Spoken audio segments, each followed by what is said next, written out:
Assalamualaikum student, we have started infectious diseases in which we have already discussed about the diphtheria, the rabies, the dengue fever, malaria, and today we are going to discuss about the typhoid fever. So first of all we have to look at the scenario of typhoid fever. Now there is a history of a 25-year-old male who had an lunch outside. He has a lunch outside from the home, and now he is presented with high grade fever. He is presented to UPD with high grade fever, with backache, with constipation from 2 weeks. These symptoms are from 2 weeks, and he had a history of eating outside from the home. And on examination, the patient is toxic. His temperature is 104, which is very high, and he had coated tongue. The man has coated tongue. There is also rash on the chest and abdomen. So, as there is a history of eating unhygienic food, there is a history of after eating dead food, there is a history of fever, constipation, aches, backaches, coated tongues, and rash. And this rash, so our diagnosis is typhoid fever, because in typhoid fever these features are the characteristic features of the typhoid fever. And we noted in the typhoid fever, a typical rash occur on the chest and abdomen, which is also called rose spot. Now we have to look at another scenario in which an 25-year-old female came with the complaint of fever from 1 week, abdominal pain with diarrhea. Now abdominal pain plus diarrhea, as well as alternating with constipation, or constipation alternating with diarrhea, these are the features of typhoid. In typhoid, either the diarrhea will alternate with constipation, or the constipation will alternate with diarrhea with associated abdominal pain and with associated fever. Now on examination, this patient also had a coated tongue, and his pulse is 76 per minute, which means that there is relative bradycardia in this patient. There is relative bradycardia, there is high grade fever, there are abdominal signs, symptom with fever, coated tongue, splenomegaly. And if I add a lab investigation, in the lab investigation there will be thrombocytopenia. If I add here the CBC report and the lab investigation, it will show decreased platelet count, that is thrombocytopenia, but not that much. The thrombocytopenia is more common in dengue fever than the typhoid fever, but can occur here too. So our diagnosis is typhoid fever.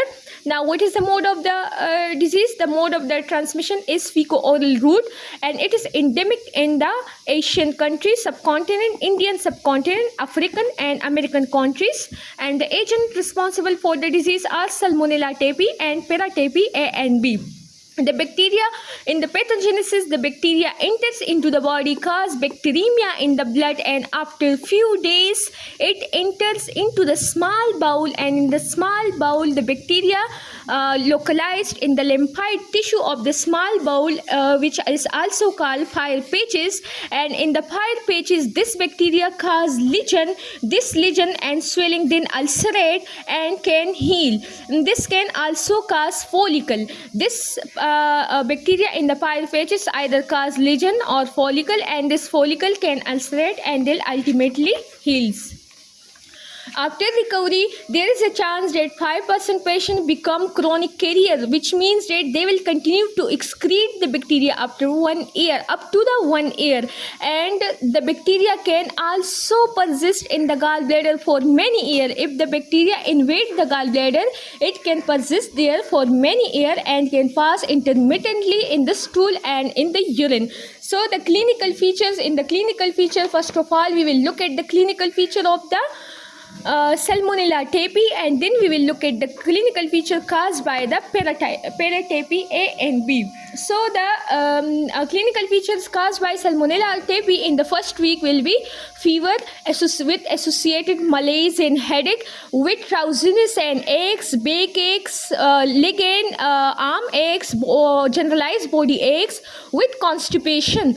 fever, headache, aches, and constipation. These are very typical features of typhoid, and sometimes diarrhea and vomiting in the children is most common, and there will be relative bradycardia on examination.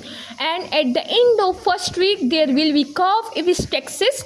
There can be epistaxis, but this is more common in dengue fever, not that much in typhoid fever.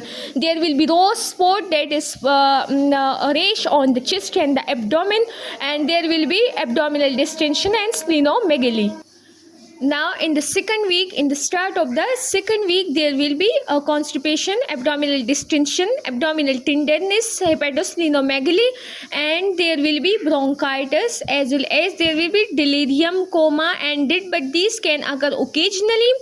And the constipation and the distension and tenderness can occur, and in the first week these symptoms are common. Fever, drowsiness, aches, and cough may occur. Red spot at the end of first week and distension, and in the second week distension and tenderness with hepatosplenomegaly. These are symptoms that can already occur in the first week, but can progress in the second week too. But this main symptom that is occurring in the second week are the delirium, coma, and death, and bronchitis. And these can occur in the second week. In the paratyphoid fever, the course of the disease is shorter, milder, but the onset is abrupt and the rash is more abundant in this condition. The complication it can rise in the GIT. The ulcerated patch can lead to the perforation of the GIT, can result in hemorrhage, and if the bacteria enter into the gallbladder from the small bowel, it can result in acute cholecystitis, which is the inflammation of the gallbladder. And in the bone and the joint, it can cause bone and joint infection, as well as bone and joint pain, usually in patient in children of sickle cell disease. In CNS, it can cause meningitis. CVS, it can cause myocarditis, and in renal, it can cause nephritis. These are the complications. In investigation, usually the diagnosis is difficult in the first week because the symptoms are of generalized infection, and we can do CBC, in which there will be leukopenia. We can do blood culture, and if we do multiple culture, it will increase our yield. It will increase the chances of the bacteria to be identified. And we can also do stool culture, but the result but it can be done in the second and third week. And we can also do Widal test, in which we will detect the HNO antigen, but it is not that much specific than the culture. Now in treatment, we will do two types of treatment: the general management, the specific. In the general management, bed rest, antipyretic, analgesic, fluid and electrolyte, IV fluid and electrolyte, soft healthy diet. While in the specific management, earlier the chloramphenicol, the cotrimoxazole and the ampicillin was used earlier before, but now people are losing sensitivity to these drugs. There is resistance to these drugs in the Indian and the South Asian countries. So nowadays the drug of choice are fluoroquinolone, and in the fluoroquinolone, the ciprofloxacin is basically the drug of choice, which is 500 milligram 2 times a day for 14 days. It is given in the dose of 500 milligram 2 times a day for 2 weeks. And we can also use third generation cephalosporin instead of fluoroquinolone, and these cephalosporin include ceftriaxone and ciprofloxacin for 2 weeks. These are the alternative. As alternative, we can use these drugs. And if there is resistance to the fluoroquinolone, then for those group we can use azithromycin 500 milligram 2 times a day for 2 weeks. 2 times a day for 2 weeks and 500 milligram. And for the chronic carrier, the duration of treatment will be 4 weeks, and we will also do cholecystectomy because the bacteria has entered in the gallbladder in the chronic carrier. For the prevention, we will first improve our sanitation. We will do healthy practices, like we will take care of our hygiene. We will wash hand thoroughly. We will cook food thoroughly, and we will avoid eating raw eggs. And there are 2 vaccinations available: 2 inactivated injection, and one is live attenuated oral vaccine for prevention. Thank you. If you people are liking my video, please subscribe to my channel.